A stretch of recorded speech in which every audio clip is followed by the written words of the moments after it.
My name is Michel Poulin and I work at the Canadian Museum of Nature as a phycologist. Phycology means the study of algae. In the phytoplankton, there are several classes of microscopic algae that are represented. One of these classes are the diatoms. They are the fuel for the aquatic food web.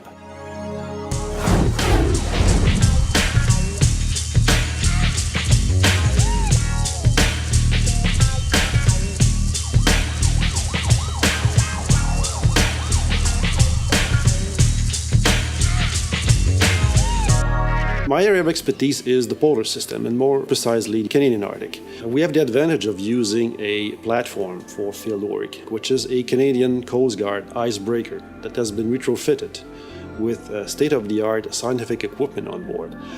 When we are on a scientific expedition, we tend to stay there a maximum of 6 weeks. And the ship has to be self-sufficient in terms of food, even medical support. When I'm working with the phytoplankton, we have to use some specialized instrumentation. One instrument is called a rosette.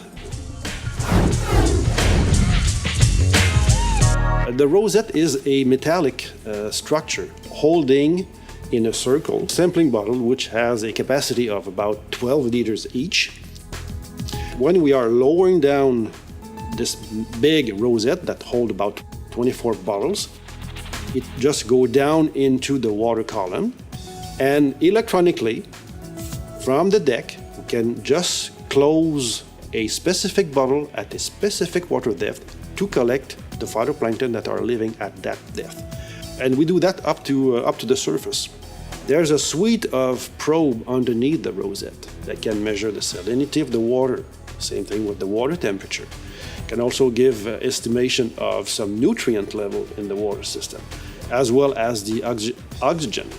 So there's a different probe needed for us to at least knowing at one station what is more or less the environmental condition in which we are taking our phytoplankton sample. It helps to understand what's there. So this is first part of knowing the biodiversity. Those diatoms, in addition with the phytoplankton in general, they form the first layer of the Arctic food chain. What I like the most when I'm doing field work, it's being outside. So it's being working hard days.